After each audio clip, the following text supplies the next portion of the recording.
I want to announce some new tour dates, especially a Canadian one. We will be in Vancouver, BC on September 14th at Stanley Park. Get your tickets early starting Wednesday, April 10th at 10 a.m. local time with pre-sale code RATKING.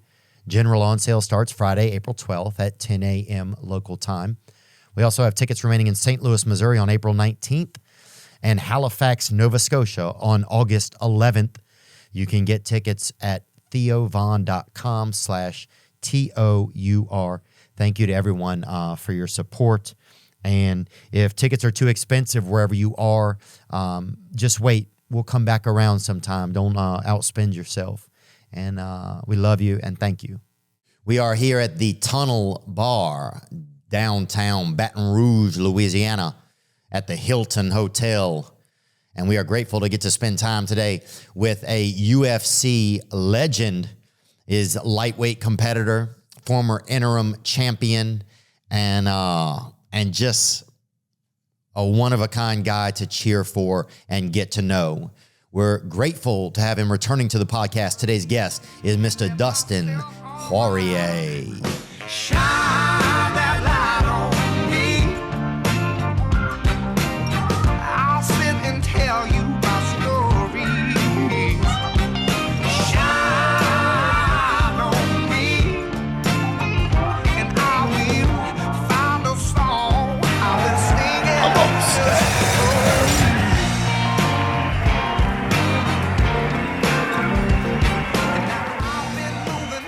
for their ass. How's Louisiana been treating you guys? Eating some good food? I saw the crawfish. Right now it's big crawfish time. Yeah. Yeah, we had some crawfish, man. We had some crawfish the other day. Some of them, though, the size disparity, that's where it's tough to know. Like, do you get specifically the big ones from somebody you know, or how do you guys do it over there? Pablito has his own. Oh, yeah. Yeah, he has his own farm. Is it open farm. now? Yeah. Yeah, he's running it. Wow. Bring you however many sacks you need, man. Is not his pit stop, not his store. His family owns crawfish ponds. Oh, yeah, I didn't even know that. Dang. Yeah, man. I'm going to have to get a hold of some of those. Dustin Poirier, welcome, bro. Thanks, man. Good to be back. Yeah, good to see you, dude. How's you guys just went skiing or? Yeah, we went up to Aspen with my wife and daughter. Spent 4 days up there, and it snowed the whole time. Weather was great, man. Oh, that's nice. Travel back wasn't as great. Got stuck in Oklahoma. We were going to Dallas. Had to circle for 20 minutes in the air. Then they didn't let us land, so we went to Oklahoma. We were running low on fuel, so we sat on the runway there. I was in that plane for like 6 hours, and 2 of it was in the air. So I was on, yeah. Yeah, that's but we made it, man. That's alarming, bro. Yeah, something the other day, we landed real fast and then took off again. You ever had that happen? No. Yeah. No. Yeah, did you guys, what kind of skiing you do out there? You ski, you snowboard? Like, what's it like out there for, what diamonds are you doing out there? Dude, I'm doing the bunny slopes. Really? Yeah, I don't want to blow my back out. Oh. Yeah, my daughter, this is her second time skiing, so she's picking it up. My wife, this was her first time. Last time we went, she snowboarded with me. I didn't ski this time. I didn't want to bust myself up. Yeah. I did sledding, tubing, stuff like that, ice skating. Yeah, because some people say snow is just gay water. Hey, perspective. Could be. Oh, I think, yeah. Because it's just like, if you look at it like it just as a flake, some of them bitches are... Yeah, a little feminine. They nice. Yeah. Do you guys have contracts in UFC where you can't do certain sports? Are there things that you guys are not allowed to do? I've heard that in our contracts, I haven't seen it, but I've heard that in our contracts there's something with like extreme sports, maybe motorcycles and things like that, but I haven't stopped. I just do everything normal. I don't know. Yeah, it's interesting because you guys are one of those few sports where it's like, yeah, because Sean Strickland's on his motorcycle every day. Yeah. Blatantly, telling people he's going hundreds of miles an hour. Yeah. And I believe him. Yeah, I believe him too. Yeah. But yeah, that's pretty wild that you guys are just able to just be totally free like that, you know? I had a motorcycle for a while when I lived in Florida. And I ended up selling it. I only had it for like 6 months maybe. You ever lay it down? No, never. But it just felt too dangerous, man. Yeah. Yeah. I was scared every time I was riding. Oh, yeah, bro. But most organ donors are motorcyclists. Yeah? Yeah. Like, dude, I just did my ID recently. I had to update it to the real ID, the new thing. And my wife was with me. She was like, no, don't say you're an organ donor. I'm like, why? I mean, I I got the goods. You can have them if I can't use them, you know? Yeah. But she was like, no, I'm telling you, if you get in an accident and they go to the hospital and see it, that you're an organ donor, they're not going to work as hard on you because they want those organs. I'm like, oh, man. That's Conspiracies, bro. That's what I hear. Conspiracies. Look that up, Nick. I wonder if that's true or not. They'll never tell you, man. Dude, actually, while I'm thinking about it, if something ever happened to you, God forbid, right? Can I have one of your hands? I won't do nothing weird with it, I promise. It's just for, I'll keep it in like a little cage or what, you know. Like I'll give you the left one. Bet. Yeah. Thanks, dude. Now, look, if it gets out at night and beats up a neighbor, that's on you. You know what I'm saying?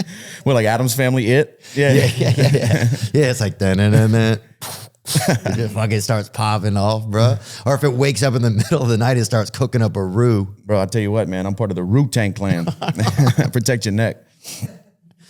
What does this say? What does it say, Nick? There is an age limit organ, myth, religion. See, I never heard of this, but my wife was with me at the DMV. Oh, here's the myth right here. Doctors don't work as hard to save the lives of registered organ donors. Fact, if you are sick or injured, the first priority of your hospital care team is to save your life. Organ donation is only considered when all efforts to save a patient have been exhausted. That secondhand market, man. Yeah. Yeah. Yeah, that secondhand market, bro. Oh, especially, dude, if they know it's you, probably. I mean, my liver's taking probably a little bit of abuse, but like heart and stuff's good. Oh, dude, the heart, they're going to get at least, for Poirier's heart, Oh, yeah. they're going to cop 40, 50K on that. For sure. Easy. Easy. On Etsy, you could probably get 60K. Yeah, man. That's easy, man. Dude, speaking of Etsy, speaking of stuff like that, eBay, you know, we auction off the fight kits for the foundation. Somebody outbid everybody, you know, so they had a bunch of real bidders and then didn't pay. So now I got to relist it. It just sucks because, you know, we listed the week after the fight when momentum and, you know, the fight's fresh. Now we got to relist it. I just hope it raises the same amount of money. Yeah. Yeah. I think it will, man. We'll make sure to make a bid. How much did they, what did purchase price did they get it at? Maybe 11 or 12,000, I think, which is good because we're trying to raise 50K for the food net in Lafayette. So Okay, bet. Yeah. That's a great, I think that's a great thing to have, you know? According to the widely used, although somewhat hard to find credit for figures, a heart is worth around 1 million in the US on the black market. Wow. On the black market. Wow. Livers come in second, worth around 557,000. Kidneys cost about 262K each. Human skin, if you want to do it all, Dustin, I don't know what type of $10 an inch. $10 an inch, bro. Now look. Hey. Okay, look. Hey. There's going to be a limited amount of that. That's all I'm saying. If it's me dying, bro. Stomach, 500. Eyeballs, 1,500 each, though. Wow, that's crazy. And this is off of the black market, Nick, or is this? Is this 2024 prices? Yeah. Yesterday's price. They're saying it's from a cadaver broker. So it's not like, obviously no one's taking official stats here, but based on their research of cadaver brokers, those are the prices. Okay. I have a cadaver in my nose. Really? Yeah, somebody's rib. Yeah, cartilage. Dang, that's Yeah, biblical, bro. I think, isn't it? Yeah. Bro, I've done cocaine off a Bible. That's kind of similar. It's not the same thing that you have going on, but No. and we shouldn't have done it, bro. Yeah, or you shouldn't have admitted it. But Yeah. that's too late. One or the other, dude. Did you see the new Roadhouse? No, I haven't, but I will. I will watch it. I've been traveling so much, man. Yeah? Yeah. Yeah, you guys been busy since your fight. Well, I saw you out every week. in LA. Yeah, I was shooting some stuff out there.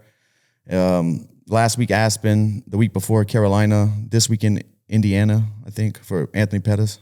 Oh, he's fighting? He's got his own promotion, and I'm a guest appearance there, so that'll be nice. cool. Yeah. Connecticut the weekend after. And are you cornering somebody over there? No, just watching fights. Dang. Yeah. That's busy, man. Yeah, you didn't see the movie, but you'll see it though? Yeah, I'll watch it. I just haven't had time to really. Yeah. Do you think, what movie would you be in, you think? You think you would ever be, I know you were out in LA, you were doing a movie, right? Yeah, we were filming a commercial for movie Monkey Man. I don't know a whole lot about it, but it looks pretty good. Yeah? Yeah. Do you think that's something you like think about for yourself, or is it just like a fun thing that kind of happened? Like, I know Connor's in this movie, Conor McGregor. Do you think about that for yourself, or? I'd like to, it's something different. Like, it's exciting because I've never done it before. It's a new challenge. Keeps me busy. I got to be busy, man. That's my thing. Like, I got to be busy. If I'm not getting ready to fight somebody, and I've said this 1,000 times, I have to have some kind of obstacle, in front of me. So if I'm trying to do movies or grow my businesses, I just need to be in action, Yeah. Yeah. That's how you feel? Have to. Yeah. There's no, if you get complacent or if you, what? I'm like, it's honestly, bro, I'm a danger to myself when have nothing, no goal circled on my calendar. I'm a danger to myself, man. Yeah. Yeah. I beat myself up mentally. I'm home. I drink. It's just not good. I have to have some kind of battle. Yeah. Yeah. And I've always been like that. But like, as I'm getting older, I'm kind of recognizing. Oh, you can see it more. Yeah. So I kind of set goals so I stay busy, Oh, that's interesting. Yeah. Yeah. Cause I know in the last, I know whenever you came off of the Gaethje fight, you were kind of in a tough spot, I guess, at times. Oh, big time, man. That was probably like one of the lowest points of my life, mentally. I really felt down. Did you feel like, because now you're in a place that feels different? Yeah, back in the win column, everything feels like it's in emotion like it should be. I just felt out of sync with life after that last fight. Yeah. Do you think that it's like, because I'll like a lot of times determine how I feel about myself based on what is happening like in my career or in my social life sometimes, or how I think people are perceiving me, like, do you notice for yourself, was any of that like about, did you feel like you were depressed? Did you feel like it was like were you able to get any perspective on like what made you feel bad kind of? Or? No, I don't think I like pinpointed what really brought me down. Obviously getting kicked in the head wasn't good, but sorry. Yeah. But I didn't want to laugh, but God just made me laugh right now. Yeah. It was just a lot of things, and like, I think I might've texted you after as well, after that fight. Like, I worked so hard to like build myself up and be successful and have a career, and fighting's tough, and I feel like I've got myself to a point where I'm respected by my peers in fighting and stuff like that. And I feel like when I got home from that loss, it was like the world was just going to throw me away. Remember when I texted you that? That's how I felt. It's like I worked so hard, and one night you feel like, boom, everybody's throwing you away now. Like everything I've done before that feels like it doesn't matter. It just sucks. It was like a bad place to be in myself, waking up every morning, I was just not happy. Wonder what makes us feel like that, because I can totally relate to that, man. Like if it doesn't go good, then I'm not worth anything. Right. I just feel. Is that what it felt like? Yeah. Yeah. And in fighting, like they say, you're only as good as your last fight. And then that's where the world thinks about you. Your last performance, getting knocked out. After I built myself up so long, so many crazy fights, and, the struggle and the grind to get there, it just feels like, boom, now everybody's looking at me like that and just throwing me away. Damn. But that's why I put my nose to the grindstone this last one and went out there and touched that guy up. Yeah. Yeah. And what did it, so like when you start, like because I think so many people can relate to that, man. I mean, I totally can. Like I remember we were kind of texting about it, like, like I would pin so many of my, like who I feel like I am on how I do. Right. Right. Or like, but then I'll start feeling like how did you, how did you notice when it got like too hectic, or did you, what do you do to start to turn that around? My wife really helped me out through this last one, putting things in perspective. Like we were saying, you feel like the fight is your life, but it's just something I do. I'm a father, a husband, a friend, a business owner, a son, a brother. That's who I am. Fighting is just something I do, So if you put in perspective like that, and I kind of switched my mindset of like, everything's an experience. I'm thankful I got to experience that fight week and the downs and the ups of fight week. And losing sucks, but I got to fly home in a different perspective, looking back, because like losing sucks, especially when you work so hard, and fighting's like everything's into it. I put myself into this for real. Oh yeah. I remember sitting in your green room after we were all sitting in there. Oh yeah. And literally it was like, it felt like we were at a funeral in a weird way. Yeah. But you were right there. Yeah. It just felt like everybody. I told everybody that in there. I said, "Hey, this ain't a funeral." You're like, yeah. You're going around trying to boost people's spirits. You're like, hey, I'm You put on a black suit and stuff. I'm still here. Yeah. I don't even know where you got it. We're all singing, I can still hear Mama praying. Somebody stood up and was like, he was a good man. I'm like, I'm right here, bro. I'm right here. Yeah, I think that was somebody trying to flirt with your wife at the event too. Yeah. I don't know. That might have been Sabah, your buddy. Nah, man. yeah, the demon. Yeah. It could Oh have been yeah, him, it could have been bruh. the demon. He definitely he loves to meet a lady. But you know what? Taking that last loss, what really switched my mindset, man, is I know who I am. Like losing, you find out who you are, and losing sucks. But in those moments, like when you're down, it's a great time to experience you. You know, because like when you're winning, you can get this momentum. When everything's going good, you can kind of get in that groove where you're just on cruise control. You know, but when you lose and the phone stops ringing and you're at home laying in bed going to sleep by yourself and everything, the dust settles, you know, that's when you experience yourself, who you really are, you know, and I think that's important, you know. Yeah, was that tough? Did you like, what did you, because that's scary because every moment of silence then you kind of like, if something like that happens to me, like I have something that's not good or feels like it's not good, I don't get the outcome that I want. Any silence I hear after that, I always just, it feels like, that nothing's like, it feels like the phone isn't ringing, but even it's just silence. It's just normal silence. But in my head, I feel like, oh, the phone ain't ringing, you know? That's when reality really sets in, you know, like when you're around a bunch of people after a loss and you're talking and everybody's, you know, keeping you busy, your mind's busy, but then you go back to your house and you're by yourself, you know, and you look in the mirror and it's just you. Like that's when it's real. Yeah. Yeah. That's when the phone's not ringing. Yeah. What, how rough did it get? Like, was there moments where you're like, okay, I got to get some help? Like, what kind of help did you get? I started doing therapy. I went to speak to a therapist. Yeah. There were some nights where I just got up and left my house. Like I couldn't be here. I just got up and left my house and went to get a hotel room, you know, got in my truck and just left, you know, and I don't know why. I don't have any reason why. I just felt like I had to. It was crazy, man. I was going through it. Yeah. Yeah. And do you think it was just that you were feeling like was some of it like medical or CTE related, do you think? Or do you have any perspective on like what it was kind of, or do you think it was just? I mean, it could have been all of that. You know, I definitely have head trauma. I have 50 fights and and you're from frickin' Youngsville. from Lafayette. Yeah, sorry. Yeah. But yeah, we all have head trauma. I mean, look, bro, if you born in fucking Louisiana. Yeah, you come out with head trauma, bro. That's on the report. Yeah, I'm sure it could have been all of, I don't know. You know, I just wasn't in a good spot, but I'm good now. That's what matters, you know.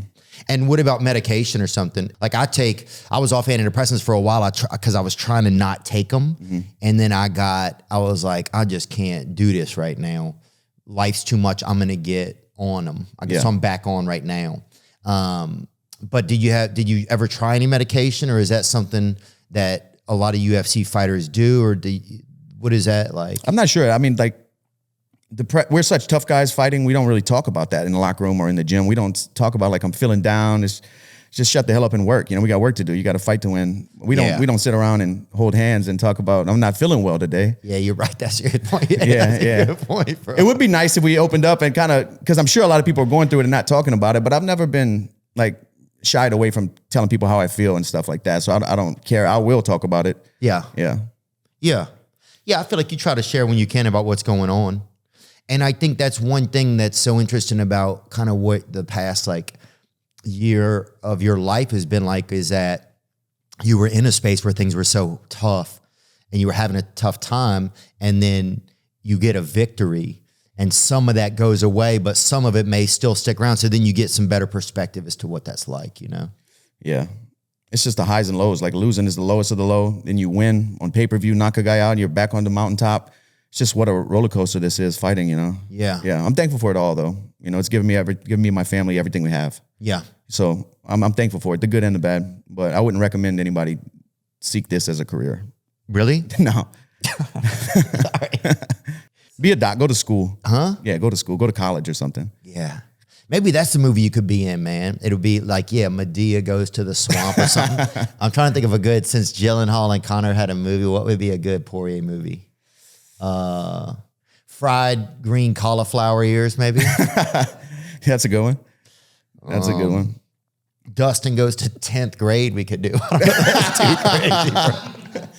We could just do a movie about me trying to get my GED. All right, there we go, dude.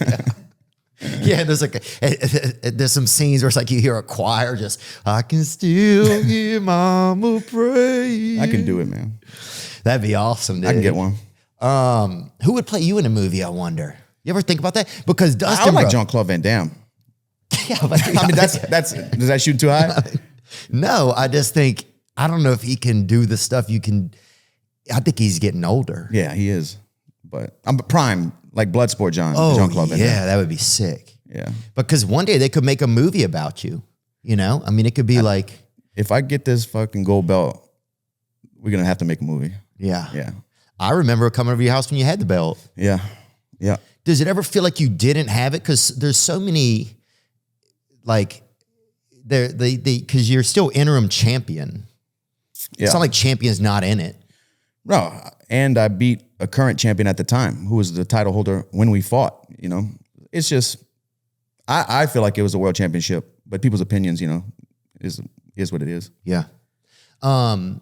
Now that you have like a win and it's a good place, and it like silences some of that self-critic in our head and some of that even fictional critique from other people that some of it may be there and some of it may not. Yeah.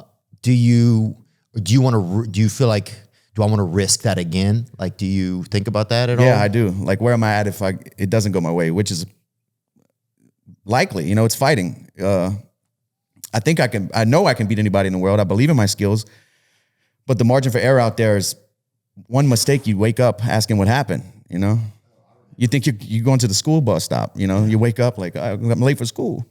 No. No, you dropped out. Yeah. Yeah. Sorry, that's too many Dustin's not in school jokes. But no, that's one of some of the best stuff about your story is that you didn't even finish high school. Never finished ninth grade. Yeah. Yeah, man. I love you and your wife's story, man. It's all of it so hilarious to me, dude. There's so many funny moments you guys have been through together over the years. Yeah, dude. I mean, been together a long time, been living together since we were 18. So, you know, she was there for the whole fighting, you know, journey. And it's been fun, man. I don't think, I've said this before, but I don't think I would be as successful of a fighter without her. Oh, yeah? Yeah. Because even like this last loss, like I put her through so much stuff after that loss, and she was still there for me, you know, every day, right by my side, like telling me I'm the best in the world. And Oh, wow. yeah, Yeah, man. It's so important having that, huh? for sure. And when I was younger, dude, like I would have been cutting up, running the streets, you know, but I had a mortgage and a wife at home. So I was home every night and at the gym the next day. So that, you know. Right. It's like a blessing you don't even realize, probably. Yeah. Because I had to be home, Yeah. you know. Yeah, because if I you had didn't have to be. I would have been drinking and partying, and I didn't do that, you know. Right. Damn, that's true, man. It's so many little things that are blessings that you can't see until you get some more perspective sometimes. Right. Yeah, dude. There's that picture of you at the prom. Do they have that when Dustin's in that white? That was her. So I was living by myself when I had my own place at 17 years old, and she was living with her mom then. Yeah, it doesn't roll. That was her. That was her senior prom. That shit is so good because everybody remembers the dude that wore that to their prom, and there was only one type of dude that rolled up like that, Yeah, bro. man. That's so cool. Wow, bro, look at that. Wow, that's wild, huh? What a journey y'all been on. Yeah, man. Dude, and you been used to crazy. fight people at the police station, I would hear, because it would be. So yeah, I have fought somebody in the yard or the grass of the police station. My place I had when I was 17 was directly across from Lafayette Police Department. Yeah. And one time, this is a crazy story, but one time we went out to a bar. My brother was playing his guitar there or something. And a guy I was with, I didn't really know him well. He was a friend's friend. Yeah. And he stole somebody's purse at the bar. And then he got caught and called out for it. And we were with him. And I'm like, oh, I mean, then we started walking back to my house and we just got into it and fought. But yeah. Yeah, was it fun? Like those street fights, is that kind of more fun, or you like having a referee in there? I'd rather a referee. Yeah. Yeah, especially nowadays, man. People are shooting and stabbing. Yeah, that's not fair. Nah. Yeah, because now you're in a space now where you can run it back, man. You can feel like you can do it again. You can, if you wanted to, you could retire on a high note. People can retire whenever they want. Yeah, when I was 18, bro, I told my wife, we made an agreement. I wouldn't fight past 35. And at 18, I had no idea what 35 looked like. But now I'm 35. I'm like, oh shit, it's here. I still feel good. Right. I don't want to stop. You know, so we'll see. I still feel good and I compete with these young guys. Yeah. I do it every day in the gym, and I got bumps and bruises I carry from so many years of fighting. Had a couple of surgeries, but I feel good. So what do you think? What does it look like for you? Like, are they pushing you? I know you talked about fighting Khamzat, Islam. Do you think that's gonna, like, what do you think's gonna happen? We'll see, man. I think this next pay-per-view, UFC 300, is gonna. They have. Might be an announcement. No. It's in 2 weeks. Max Holloway's fighting Gaethje. Oh yeah, I'm gonna go to it. Are you going? Nah. I'm doing a viewing party in Connecticut Oh, okay, great. Where's that at? Just so people can come check you out. at the Mohegan Sun. Gang. At the Mohegan Sun. But there's 2 huge title fights on that card. Not title fights, 2 huge lightweight fights. Oh yeah, this could have a lot to do with you guys. Arman huh? versus Charles, and then Gaethje versus Holloway. So that's some big fights in the division. We'll see what happens after that. Wow. Yeah, because But I've fought 3 of those 4 guys already, and 2 of them I fought twice. yeah, I know, huh? Yeah, I fought Max twice, I fought Justin twice, and fought Charles once.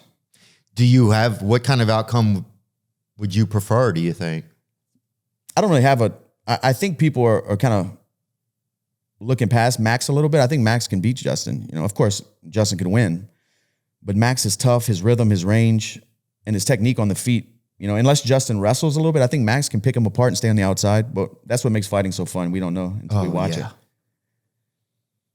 And Charles and Arman, that can go either way. Both great grapplers. I would think Charles would have a advantage standing up, but we got to see. Yeah, because now if Max went, like, yeah, I'm just wondering, where do you? Because I got 2 wins over Max. Right. I just lost. My last loss was to Justin. If Max beats him, does he stay at 55 or does he go back to 45? What do you think? Like, if you think, like, do you feel like you have a certain amount of fights left in you? What is that? Yeah, does it start to feel like, that's an interesting thought. Do you start to feel like, oh, I think I might have 1 or 2 left in there? Or do you think you would get a definite feeling from yourself when you're like, I think so. Right. Yeah. I don't even put a number on it. I just, like, even this last one, how I feel in the warm-up room, how I feel walking through the tunnel, walking into the crowd, getting into the octagon, like how I feel then, I felt good. You know, I felt like it wasn't time to stop. Right. So maybe next time, you know, if I feel like that again, then it's not time to stop. I don't want to put a number. I just put on the way I feel. yeah. This episode is brought to you by Prize Picks. Do you love firing on sports like I do? Well, Prize Picks is the best daily fantasy sports app for you. You can fire on all your favorite sports like the NBA, NCAA, UFC, and many more. Instead of choosing teams, you choose individual players. That's what I like about Prize Picks, is that it's innovative. It's not the same team spread situation. It's something new. Each player that you choose has a set projection, and you pick either more or less than the set projection. So if you think Zion Williamson is going to have less than 24 points, you can choose that. If you think Marjan Beauchamp, my boy, is going to have more than 7 rebounds, you can choose that. If you are smart with sports and you know what players are going to perform on what nights, Prize Picks is the best app for you. Download the app and use code Theo. Prize Picks will match your deposit up to $100. Prize Picks. Have you ever tried to break a bad habit? It's hard. Hell, I've spent years trying to break my biggest vice. We've all been there. Thankfully, there's a breath of fresh air, Fume. It's not about giving up, it's about switching up. Fume takes your habit and simply makes it better, healthier, and a whole lot more enjoyable. Instead of vapor, Fume uses flavored air. Instead of electronics, Fume is completely natural. And instead of harmful chemicals, Fume uses delicious flavors. You get it. Instead of bad, Fume is good. I'll say this, when you're using Fume, it definitely occupies those craving moments. No doubt about it. I want to tell you, you can start your year off right still, even though it's spring, with the good habit by going to tryfume.com/Theo. That's tryfum.com/THEO and getting the journey pack today. Fume is giving listeners of the show 10% off when they use my code Theo to help make starting the good habit that much easier. How was it like? What was it like to get? Thanks for talking about it with me too, man. Oh, of course. What was it like to get like, because if you were going through like if there was some of your toughest times after the Gaethje fight, right? Before the BSD fight, what was it that made you able to stay in, like, get ready for that next fight? Because that's a space where honestly, I think a lot of people can relate to in their lives. Like God, like I don't feel great right here, or there's something in my life that's not perfect, or that's not the way I wish it to be. That's not my will, and how to get ready then for something still that's important. Like we were talking about earlier, I think just having a name, having a date to circle on my calendar kind of put me in the right direction mentally. Like I knew I had something to work towards. It was a big challenge. It's a fight. It's what I've been doing my whole life. Like that kind of put me back on the track where I needed to be. Obviously, practicing mindfulness and speaking to therapy and talking to my wife and stuff like that was helping along the way. But whenever I got the name and the date for this next fight, everything kind of clicked into, all right, this is what I need to be doing. Wow. Yeah. It really drowned out all the idleness of sitting at home or overthinking. I had such a big challenge in front of me that's all I focused on. Everything else, like blinders. That's how fighting is for me, Is that part of the reasons why you also took that fight, you think? Because you're like, I need a goal right now. Yeah. Wow. I was in the spot. It just happened. They called where I was in the spot of my life, like, and mentally in a place where whatever name they called with, I would say yes. I just needed a challenge, because I needed to be at war with something else besides myself, because I was fighting myself every day. Yeah. Yeah. Man, that's fascinating. Yeah. So many times I'll sit around like fighting myself instead of putting something on the calendar that is something I could be a goal. Yeah. Be something I could try and conquer, a challenge. Man. Yeah. Dude. If I'm not at war with something, I'm at war with myself. Yeah, me too, bro. That's crazy. Yeah, man. And sometimes I don't even realize it. I'm sitting there, I'm pitching and hitting against, but I don't even know what's going on. Yeah. And definitely down on the judges' scorecards. Yeah. Yeah. Bro. Yeah. I'm not winning the decision. Yeah. Bro, I'll be the judge, dude, and I'll fucking be giving myself shitty fucking I'll be the judge and the jury. Yeah. I'm like, this guy sucks. He's guilty. Yeah, guilty, man. God, that's the same way I am, man. But it's good too, because that mindset and having that work problem, if you focus it on something, you could really, go far. Right. Yeah. Right. It's that same. It's a gift and a curse. Yes. But recognize it. Having some ability to see it is also a gift, because when you're just in it and you're just a victim of all that and you just keep doing it, you're reactive only. That's when it feels like it can feel catastrophic sometimes. For sure. But then also it can feel that's the same stuff that just gives you unending motivation. Right. Right. They have. So do you know for yourself? Do you have a fight that you want, or you don't know yet? I want to fight for the belt. That's what I want. That's the last thing I have to do in this sport is be the undisputed world champion. After I do that, anything you can do in the sport, I've done. Right. I have 30 fights in the UFC. Been fighting a long time before the UFC. Like that's the last thing I have to do. Yeah. Yeah.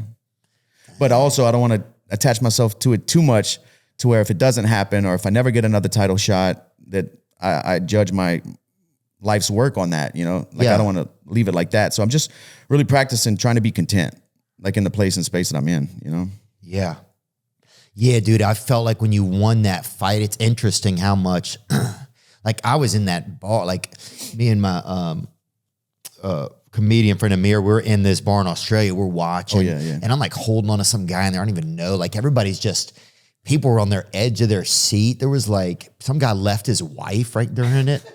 Like people were there was just so much going on, man. But it felt like you almost felt the whole planet. It felt like taking an exhale, like, oh. Yeah. Like it felt like things were possible. That's what was craziest about it, I think. And somebody had a great tweet. It was like Dustin for humanity. And I was like, man, that's exactly how it felt. It was like the underdog came through again, man. Yes. I think it made everybody just feel like, oh, there's still things that can happen in the world that like a guy stands a fighting chance. For sure. Yeah. Dude, I'm missed to bounce back. Every Yeah. time I take a L, I come back. Yeah. You know, I come back, and it's a challenge to myself every time because I've never lost 2 fights in a row. Getting knocked out by Gaethje, jumping right back in camp, you know, and unsure of the future. What if I, you know, and I was in a bad place. What if I lose this fight? Where am I going to be at then? Ooh. You know? But to get my hand raised and put on a performance like that, it's just like, fuck, man, hard work pays off. Yeah. Dude, that strut after. What did Trump say to you after the fight? I couldn't hear what he was saying. I was talking to Dana, and then somebody sitting next to Dana was telling me they bet like $200K on me or something like that, and I was trying to get my 20% from him. That's what I was talking about. Yeah. You're just walking around collecting, bro. Like, hey, always be closing. The work is done, baby. We got to collect. It looks here. like I'm talking to Trump, but I'm talking to somebody, Dana, and somebody sitting next to him. Oh, I see. Yeah. You're doing good. You're great. You're phenomenal. Vice president. Yeah, that's unbelievable, man. God. What is that? How soon do you, after you say you end up knocking someone out, what's the appropriate amount of time before you have to go over there and check on them? Well, I guess everyone's different, but he was kind of sitting down for a while. So, and the ref was waiting for us to get in the middle. So I kind of helped him walk to the middle, talk to him a little bit. It just depends how bad it is and how much they're moving, you know? Right. You never know. Man, that's so wild. Yeah, because I guess, can you kind of tell how, because you haven't been knocked out or gotten knocked unconscious, you know what it's like. I mean, you guys have that throughout your careers. Yeah. Because nobody's around as knockouts as much as you guys. Do you start to gauge how well a guy is after it kind of thing? See, like I've been in the corner of so many guys who have been knocked out, and I've been around fights for so long. So I kind of see when people go back to the locker room and they don't even remember what happened. They keep asking the same questions over and over again. Like that's when you know it's serious. Wow. Yeah. So I didn't go to his locker room and speak to him after. So I don't know where he was, but he seemed like he shook back pretty quick in there. He was talking pretty clear. Yeah. Yeah. Has Dana and Sean, have they offered you a title match yet? No. Okay. No. I don't know what's next, but I think we're going to hear soon. You think that? Yeah, I know. Oh, that seems interesting. Yeah. News alert. Breaking news. Yeah. What about boxing? You see this stuff, like, do you start to think as you get further in your career that there's a lot of people fighting, going to boxing? Tyson Pedro just went to boxing. Did he? Yep. Wow. He just started, there's guys who go like, that'll fight like in the Jake Paul, in that world. Right. Do you see yourself ever doing something like that? Would you ever count something like that out, or? I'm 35 and I have, I think 6 fights left on my current contract with UFC. I don't know if I'm ever going to fight that out. Am I going to fight 6 more times and become a free agent? I don't know, but I would love to box. Yeah. So even if you were to go to boxing, does that UFC have to have a part in that fight? If you're still under contract, if I fight whatever's left on my contract, then I'm free agent. I can do whatever I want. Right. Yeah.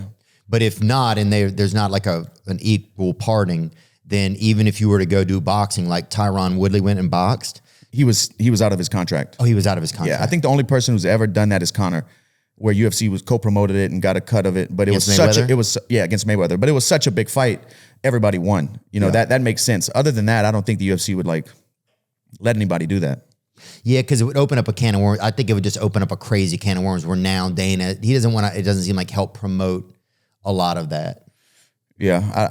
And he's built the UFC, the brands is so strong now. I don't know if they want to give any other brands the rub by co-promoting and stuff like that. Yeah. And we fight mixed martial arts. Boxing is a part of mixed martial arts, but it's a whole different thing, man. Do you think it would be something like, when you think about that, is it something that's kind of interests you, or do you feel like, I just like mixed martial arts? Because you're great on your, one of your, like even with BSD or BDS, I can't remember, but he, BSD, it felt like they didn't want to have you on the feet that much, Yeah. It felt like it wasn't a preference of his. Right. Just watching it. And every time we went to the ground, I took myself down. I never got taken down once by him. I was jumping guillotines, ending up on my back. Yeah, I never got taken out, but we worked wrestling really hard at camp. We thought he was going to be diving for my legs, He just seemed a little bit slow on the feet. And, if you stand in front of me, he didn't have great head movement in his fights, the videos we watched. If you stand in front of me, I'm going to get you. Something's going to land that's going to hurt you. especially over 5 rounds. That's why I asked the UFC for it to be 25-minute fight. I didn't want to do 3 rounds because if this guy pushes me against the fence and I lose 1 round, Right. you know, like I think the better fighter wins over the long run. So I asked them for 5 rounds and they gave it to us. Yeah, what is that? What are those moments like when you're just up against the fence and it just feels like two neighbors kind of just like are like having an issue about something? Bro, fighting is like when you're not touching each other, like when you're squared off, like feinting and throwing punches, that's just like, it's chaotic. But when you get to the fence or you get on the ground and you're kind of, you know, pummeling and stuff like that, that's when like reality sets in where you get like a moment of clarity, like, oh shit, this is happening. Oh damn, I'm against the fence, he's kneeing me. But like you don't have time to think when you're fighting. Like if you're scrambling on the ground or throwing combinations and blocking kicks and firing punches back, it's kind of chaotic. You're not thinking, you're just reacting. But whenever you get to the fence and a guy's clinching you and you have time to think, you're like, oh shit, that's when it sets in. This is happening. Wow. Yeah, because you almost have moments, there's times where you see the fighters kind of look around or they'll just be locked in a moment and they'll just kind of engage with somebody almost, or Yeah, it's surreal. Like when that moment of clarity sets in, when the fight slows down a little bit, it's pretty crazy, man. Because then you can hear the crowd, and it's sometimes I can hear the commentators. Like I'll hear Joe Rogan through the fence talking. It's crazy. if boxing, yeah. So who would you fight if you had to do a celebrity boxing match? Do you have any thoughts on it ever? Biden, maybe. Oh, dude. Yeah, he already lost that one. That's true. The bell might wobble him when it starts. You ready? Fight. Ding. He's like, oh shit. Yeah, I think even if they let him use like 12-year-old kids as smelling salts, though, I think he might bounce back, you know? Or fight Hunter Biden. Oh, that would be a good one. Coked up? Sure. Yeah, that would be a good one. I'd hate to fight all coked up. Yeah. It'd be the worst. Yeah, I'm trying to think of something else I was going to ask you about. They should do Trump Biden. They should fight. do. Yeah. Yeah. Yeah. That would be a good one. That'd be a pay-per-view blockbuster. Yeah, I wonder who would actually. Well, Trump would probably win, I think, from pushing him over. I don't know if Trump does this. So he has like that. Seems a little bit more pep in his step. Yeah. Yeah. Yeah, he might have a little bit more. Yeah. I'd bet the money line on that one. Trump. Did you, can you bet on yourself legally? I used to be able to. Ever since like maybe a year ago, they put in that clause or that rule. We can't. So I completely stopped. But I still bet on boxing and football and stuff. Can anyone in your house that could be? But I bet on myself. Sorry to cut you off. I bet on myself a bunch of times coming up. Yeah? Like when I first started fighting in Vegas, you know, oh yeah. Really? Mm-hmm. What's the most that you ever bet on yourself, you think? Not much, maybe 500, 1,000 maybe. That's a lot though when you're coming up. Yeah, that was a lot. That's a lot, dude. But I don't know if I've ever laid $1,000 on somebody. Maybe I have. I can't get in one of my accounts, so I haven't been able to bet on you in a long time. But That last one would have been a good one. I know. I think by knockout, I was like plus 370. Oh God. I gotta fucking figure out. I think they stole my money.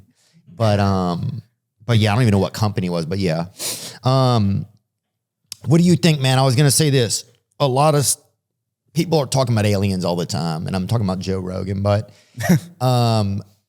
if they attack us, right, and we have to send 5 UFC fighters to save the planet, you get to go, right, and you have to pick 4 to go with you. Who do you think you got? Like current fighters or just all time? Ooh, let's say current, just to keep it, yeah. John Jones for sure. Oh, yeah. John Jones for sure. Why? Because of the length? He's the best to do it. Right. Yeah, and he's big. And he's big. Yeah. So we got that. Maybe get a small person. We need like a 125er or something. Maybe the champ Pantoja. Mm-hmm. So we got a big guy, got a small guy. Pantoja speaks Spanish too, and I don't know what aliens speak, but That's good to have some diversity on our side. You got a maybe chance. toss a girl in there too. yeah. Because you never know.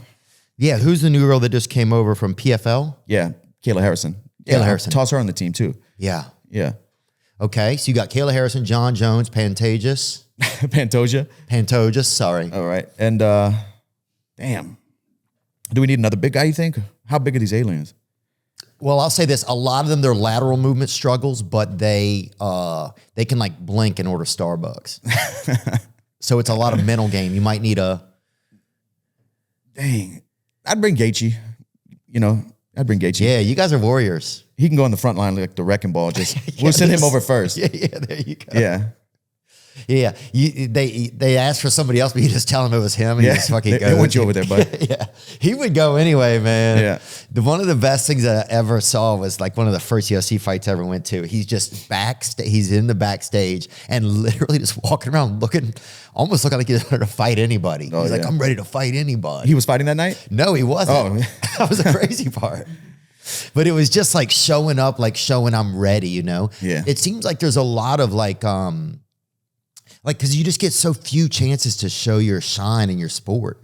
Well, every time we go out there, it's the Super Bowl. You know, it's not like we train 3-4 months to prepare for this moment. It could be 15 or 25 minutes. The whole world's watching. There's no redos. There's no finger pointing. My teammates weren't picking up the slack or whatever. It's all you. And if you lose, it's going to be a while till you get that opportunity again. So everyone's a Super Bowl. You know, every fight's the biggest fight. Damn. It's exciting, but it's scary at the same time. Yeah.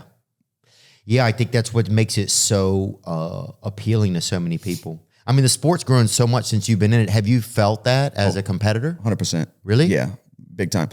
Not as a competitor, but like as a fan of the sport and just watching it grow and the new fan base, you know, because when I first started, it was older men watching this. Now kids and even grandmothers are talking about fighting at the grocery store. You know, if I go get some groceries right now, I'm going to run into somebody and it can be, back in the day, it was just like old dudes with beards, you know, talking about MMA. Now it's such a big sport. Everybody's kids are talking about it. Soccer moms are talking about it. It's cool to see the growth, but it's just crazy the different wave of fans that come in with that, you know?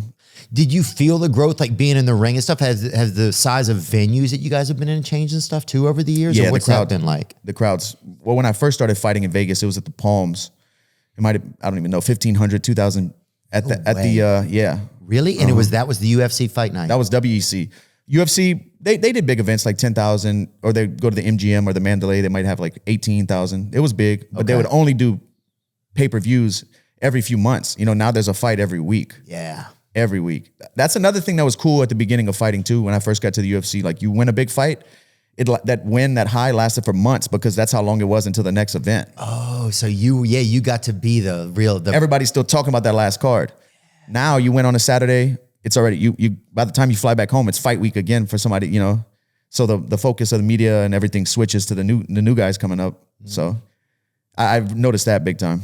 Yeah, it's kind of a blessing and a curse because also then if you don't get the win, it's like that goes away pretty quick too. Right, because somebody's getting fucked up the next Saturday. Yeah, and you're almost hoping somebody gets really fucked up so that people forget quicker. Yeah, I hope somebody gets kicked in the head. That way they're talking about that one, you know? Yeah.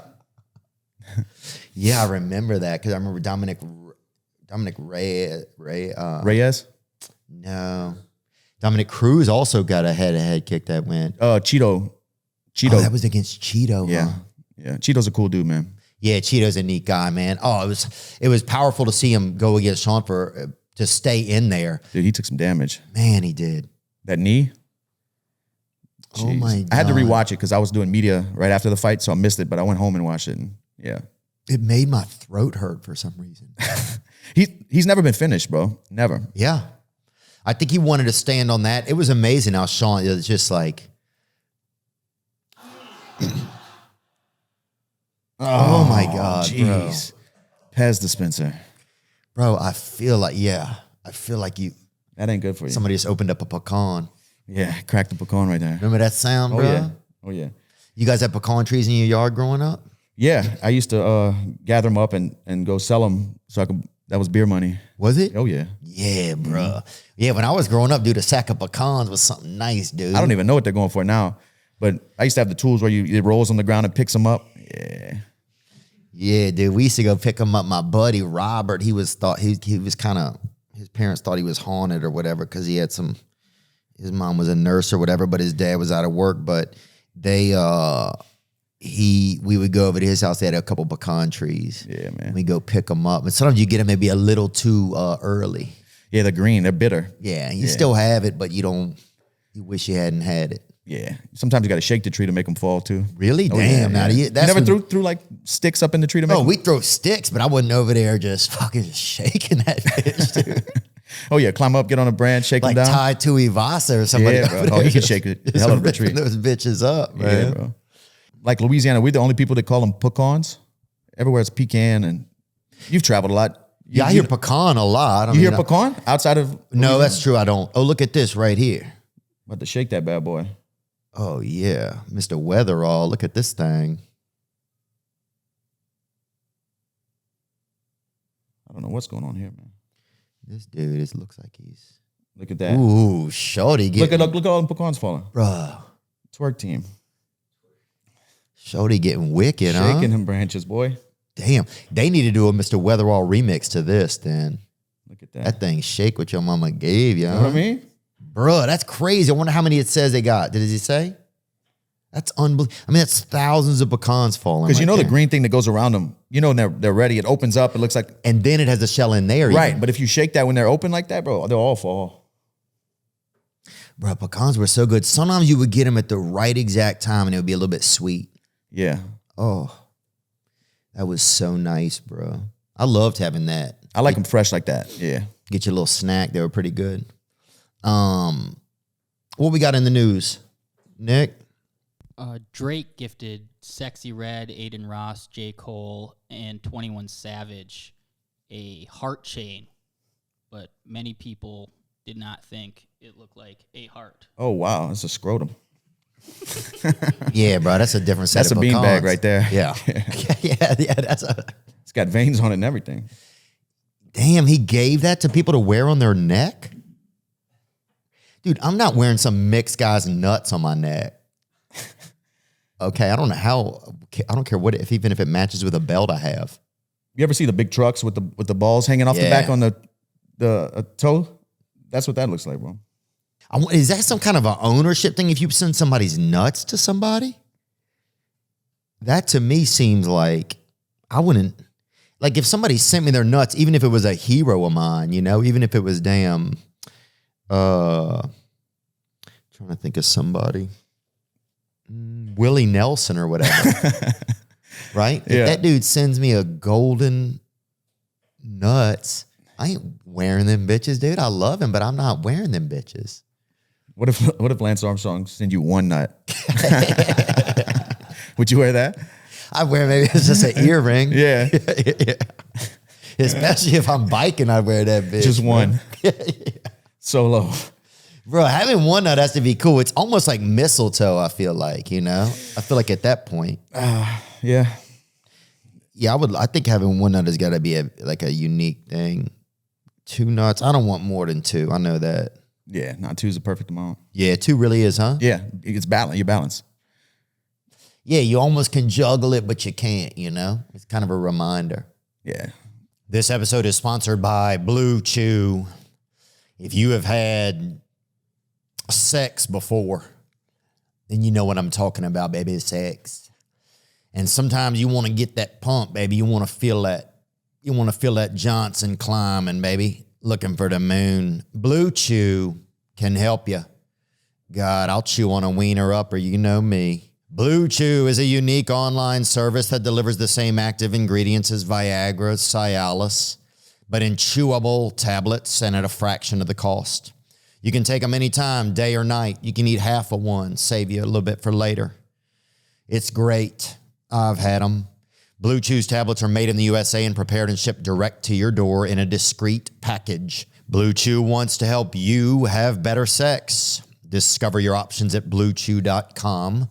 Chew it and do it. And we've got a special deal for our listeners. Try BlueChew free when you use our promo code Theo at checkout. Just pay $5 shipping. That's BLUECHEW.com. Promo code Theo to receive your first month free. Visit bluechew.com for more details and important safety information. And we thank BlueChew for sponsoring the podcast. When I started podcasting, having an online store was probably one of the last things I thought about. I never thought about being like a mercantile operator or anything. And as things got busier, we wanted to put out a T-shirt or a package of stickers, and then that evolved. And next thing you know, you're putting out a sweatshirt and a baby bib, different little items, silverware for a senior. And before I knew it, we had a lot of items and we needed help.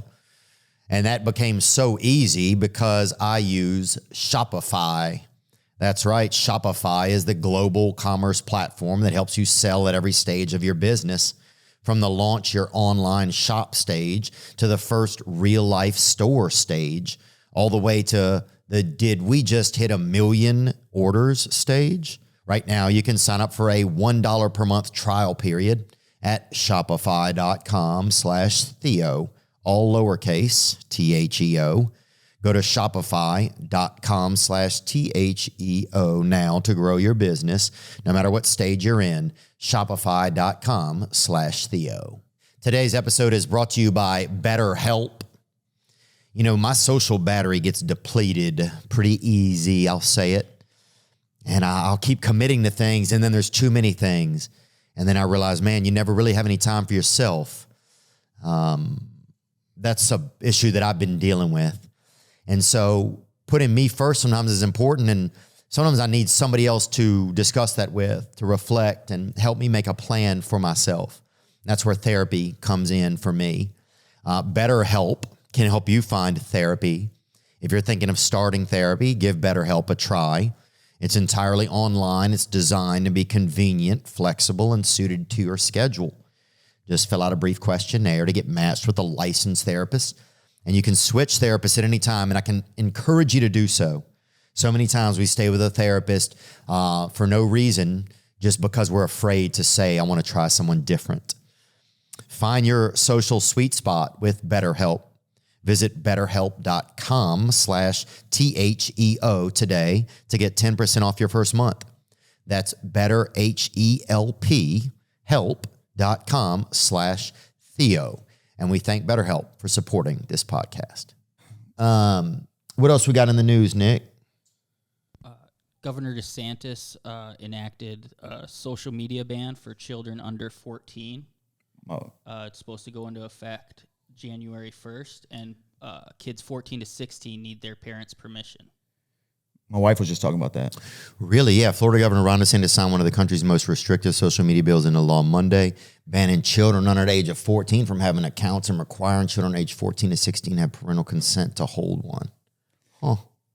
What do you think about that? You guys have a child, D. What's that like for you? Do you think about this kind of stuff and the effects it could have on your kid? For sure, man. Yeah, we do. And she's not on social media or anything like that, but she does have an iPad we give her on the weekends she can use.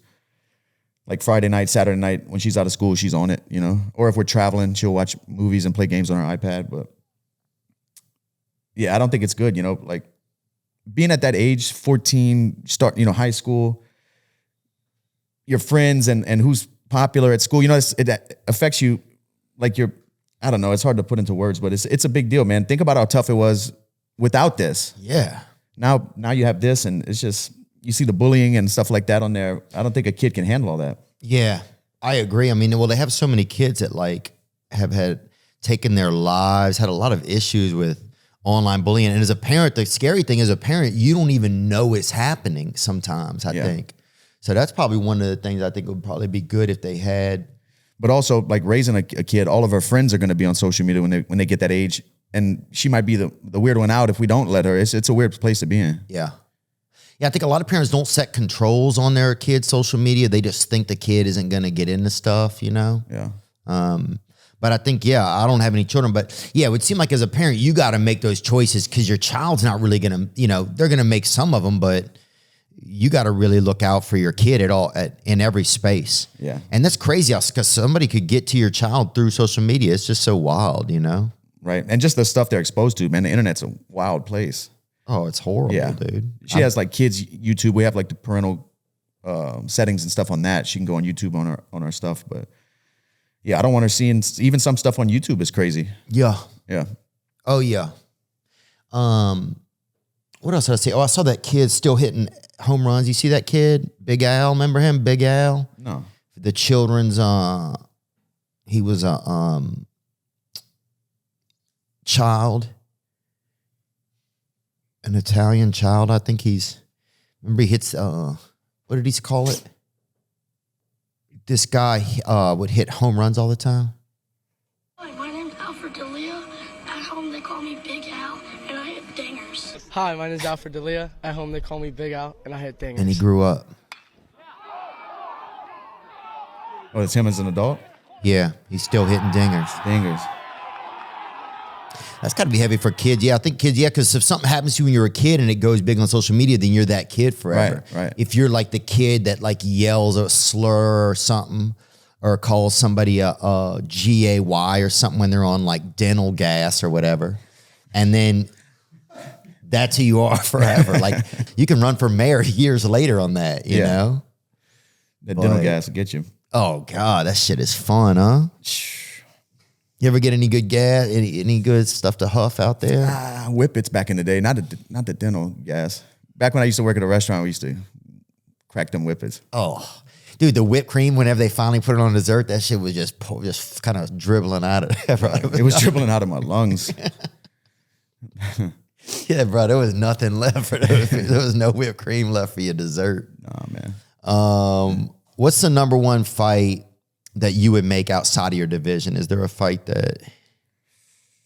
I really want to see the 145-pound champ, Poirier. I want to see him fight Max. You do? Yeah, because like Volk was the only guy Max couldn't beat at 45. He's, pretty much cleaned out the division. Now there's a new young blood, great striker, good grappler. I think that would be an incredible fight, man.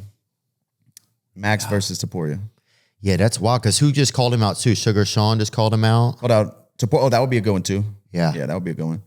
Do Max and Sugar Sean, are they in the same... No. Max division? is 45. Sean's 135. Okay, wow. But Sean's pretty tall, pretty decent size for the division, but Max is a lot thicker than him. So, but Sean might move up out of his division? I don't know. I'm not sure. Yeah. He was talking about it. Do you think about that for any more of your fights? Are you happy in your division? I'm happy. Like a lot of people wanted me to go up to 170. Mm-hmm. But dude, like this morning I weighed myself when I woke up, I was 173. I can't fight at 170 pounds. Those guys are going to rehydrate and be 190 for fight night, Yeah. Like at the highest level, a guy with 20 pounds on you on fight night, in grappling positions and side control, half guard, is just, that weight really matters when guys know how to use it. Yeah. Yeah. What about this guy? You ever heard of him? Blood Diamond is his name? Yeah. He's Adesanya's friend? Yeah. Yeah. I think I've seen him fight, but I don't know much about him. I wonder if there'd ever be a fight for like the real, the less. the He's a 55? No, what is he? He's 170. If you ever go up just to put an end to the... Like I would fight at 170 if it was like a really, really big fight, but I'm not trying to make a run in the welterweight division, man. Those guys are huge. Yeah. I used to get a lot heavier though. Like the last couple of years, I've been walking around a lot lighter. Really? Yeah, outside of training camp, I've been eating clean. Before I would get in shape during camp, and then after the fight, eat pizza every day and enjoy life. But the older I got, the easier it is for me to just eat healthy and be all right. I don't need to eat all that crazy stuff. Right. You just start caring about you. You just start having more of a general care about yourself. What else? Oh yeah, I saw this right here. Fury as parents offered version of school class photo without complex needs pupils. So you can pay more money, and if your school has like special needs kids or whatever, they'll take them out of the photos at school. Huh? I mean, that's crazy to me, dude. It's just everything you got to pay for now. Soon they're going to make it. They're going to start. Every kid is on crutches in the picture, right? So, and if you pay a little bit more, then a couple kids come off crutches. Then if somebody gets, somebody will get, every kid like loses like body hair or whatever. It's going to get, I feel like you're going to have to keep paying to get an actual picture of your child, Yeah. No, I didn't see that. But yeah, everybody's going to start in a wheelchair, and the more you pay, then you finally get the crutches from the wheelchair. Yeah. A boot, no crutches. Yeah, we keep moving. Just up. an arm brace. Yeah. Shoulder sling, the more you pay. Yeah, neck brace. Right. That's ridiculous. Oh, man. Yeah, what do you feel like, man? Do you feel like you're getting towards the end of your career? Do you feel like you're figuring it out? Do you feel like it's up to you? Do you feel like it's up to the UFC? What does it feel like, kind of? It's definitely up to me. And, my wife, my coaches, they want me to keep going. My wife wants me to stop, but my coaches know I still have it. I'm just taking it one fight at a time. I still feel good. Like I said, My wife wants me to stop though. My daughter wants me to stop too. Oh, she does? Yeah. What did she say? What is that like? Because at a certain point, it kind of turns on for your kid what's going on. She's old enough now. She knows that I fight, She knows what it is. And she wants me to be home. When I do camps, I'm gone for 8 weeks. They'll come out for 2 weeks. We try not to do more than 2 weeks apart. So I'll do like the first 2 weeks and they'll meet me and I'll do the last 2 weeks. But she doesn't want me to fight anymore. She doesn't want to see me come home with stitches. Since she was a baby, she's been like pulling stitches out of my face and stuff after fights. Oh, that's insane. Yeah, that's almost like on Lady and the Tramp when the kids meet at the spaghetti or something a little bit. It's a different version of that. Yeah. Where the puppies meet or whatever. What's your favorite business you have? You got involved in some businesses outside of work, man. What's that been like for you? Becoming more of like a business guy? Is that enough of a thing to entertain you enough outside of the sport and to keep you busy enough? Like, has that started to tip the scales enough? I think that's another thing that happens in people's lives who also have the opportunity to get into businesses. At a certain point, the business, can start to become something that still appeases them and makes them feel, like busy, like you like to stay busy. Yeah, but it's about balance. Like I can't do too much of the business because it takes away from the fighting, and fighting's still my main thing. But the business stuff keeps me busy. It's fun. It's new. I'm learning a lot. I have the hot sauce, have a bourbon, have a liquor store in Lafayette. Hop Water, I'm a partner with them. Just have a lot of stuff going on outside of fighting that keeps me busy. And that's good, man. Like I said, I have to be busy. Yeah. But it's balance. Yeah. It's balance. So right now you train right now? Yeah, I'm gonna go box tonight. And this Friday I'm gonna do jiu-jitsu, but I'm still training. Okay. 5 mile fries. What do y'all do? 5 mile Sundays? 5 mile Sundays. Yeah. Yeah, man. 5 miles is fun, huh? Yeah, I do it fasted. Like at the end of my training camp, I do 24-hour fast and then finish my fast with the run. Then I'll break my fast, like. For Ramadan or whatever? Nothing, huh? Yeah. That's not it, no. No, it's similar. Yeah. Yeah. Somebody was doing that, at this vape shop. It is Ramadan right now, yeah? It's got to be, yeah. This fucking guy wouldn't shut up about it. Amir probably knows. Yeah, could have been Amir. But yeah, this guy kept fucking vaping. I'm like, dude, if you vape enough fucking watermelon, that's counts as eating. If you do 200 puffs, dude, that counts as eating. March 10th to April 9th. What other avenue can we go down here? Dustin, is there something else that you want to think about? Or like that? How have you been doing, man? I've been doing pretty good, dude. I think, everything's been fun. I think sometimes I get busy with work and it feels like I don't even know what I'm doing. You're just almost going through the motion sometimes. So it's like, that feels tough sometimes, or it just feels like a challenge, I guess. Like, am I doing anything that means anything, or am I just like showing up to work each day? Like clocking in. Yeah. Even though it's your own job and things you want to be doing, it still like sometimes feels like that. What else? Yeah, I still have a lot of trouble like feeling like proud of myself. I think about that kind of stuff a lot. And I talked about that with people on the podcast, just like what it's like it's just so hard for me to, like, people are always like, man, you should take a moment and just feel happy. And it's like, I always want to, there's always a part of me that's trying to figure out the next thing. It's really hard to just feel good about something, Yeah. So I don't know what that's about. What else outside of that? Your show's going good in Louisiana? Yeah, dude, we had fun.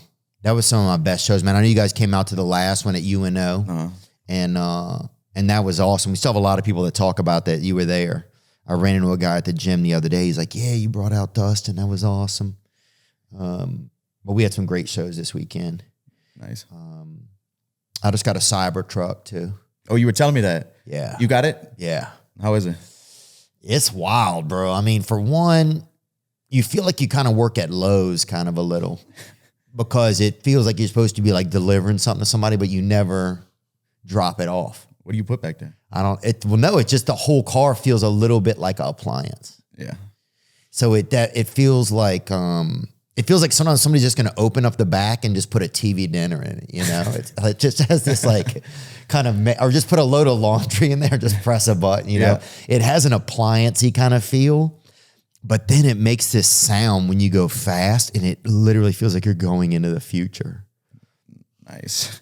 And some people don't know what it is. Like there was a guy who like, I don't know if he was homeless or not, but he just seemed really homeless. And he was like, what is it? What is it? And then he just kind of started yelling at it and just cracked a beer open. And I was like, God.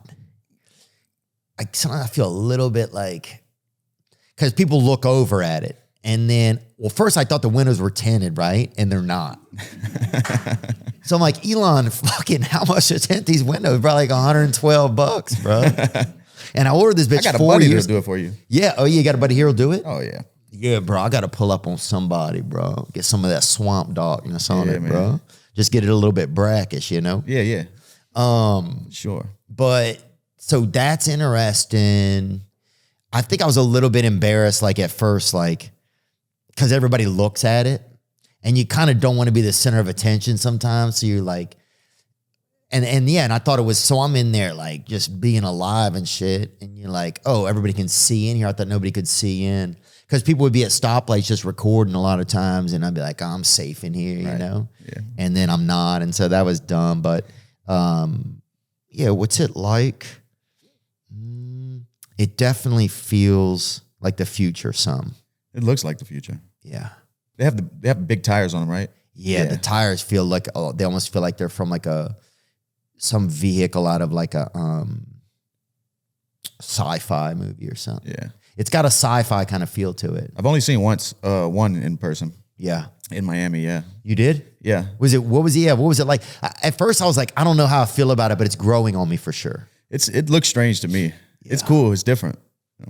Yeah, I was surprised. I ordered it 4 years ago and I got home and my buddy John Shahidi is close with Elon and they just got me like an early 4 one years? of it. Yeah, I ordered it 4 years ago, I think. Wow. When did that order go out for Tesla first? I didn't even know about them 4 years ago. Yeah, they started taking orders. Yeah, Tesla can be 2019.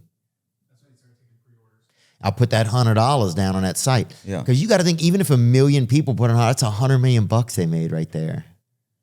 It's a lot of trucks to make. Earnings call in October must said demand was off the charts and then over 1 million people have paid $100 There in you a go. refundable deposit for the Cybertruck. So you think there's news we're going to hear, Dustin? That's what I'm feeling out of you, or is that? Well, we'll see. We'll see. We'll see. Okay, that's fair, man. Cool, bro. You're going to be, people can come and see you with Anthony Pettis. Yeah, in Indiana next weekend, Anthony Pettis has his own fight promotion. Mm-hmm. They're doing a big event up there. I'll be watching fights with the fans, signing autographs, hanging out. Okay. And also UFC 300, I'll be at the Mohegan Sun doing a viewing party. There's a big that's sports fun. book there, so we're going to be watching the fights. Okay, bet. Oh, nice, man. And then are you going to go see Thiago fight this week? So, yeah, Thiago's fighting Perry. Mike Perry, huh? Yeah, in LA. I want to go to it. I'm just not sure yet. Yeah. God, that's going to be wild. Yeah. It's going to be insane, bro. Is this Thiago's first bare knuckle fight? No, he was a champion. Oh, he was? Uh-huh. Oh, I got to get up on game, man. Yeah. Have you ever been to a bare knuckle event? No. Bro, it's different. I don't know if I'm ready, Like bro. the bone on bone. Oh, man. It's rough. It's rough. Oh, yeah. There's got to be. There he is right there. Oh, my God. There's a lot of organ donors in there. Dude, Thiago is so tough, man. He's a vet, legend of the game. Great Bro. coach as well. The nicest guy. I would if you didn't tell me that he was, I would not even think it. Yeah. He's solid, man. Wow. I think that last fight, though, he like came to the gym the next week. His hand looked like a balloon that you know, like a glove, doctor glove that you blow up or something. It was just like puffy. He broke his fingers and knuckles. And yeah.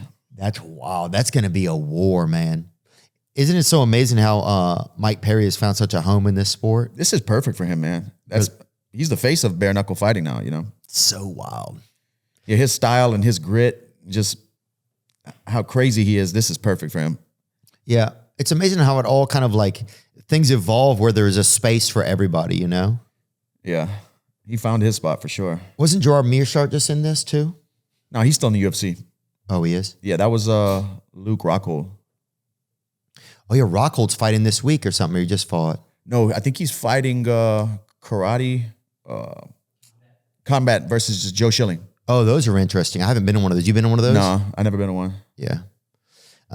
It's pretty much just like MMA, except they might only grapple for a couple seconds if it goes to the ground. So it's just like kickboxing with small gloves. Yeah, there you go. Oh, that'd be interesting. That's going to be a good one, man. Yeah. Dustin Poirier, man, good to see you, bro. Thank you so much for just the fights over the years, giving us all like just yeah, man. It's just been so fun to be along for some of your journey and yeah, just give us inspiration, man. You know, you give so much inspiration to us, no matter your outcome. I think these days there's a lot of times I want to give up and I'll just think of how you are and I don't do it, you know. And so I just want to say thank you on behalf of I know not just myself, man. Thank you, man. So we appreciate you, bro.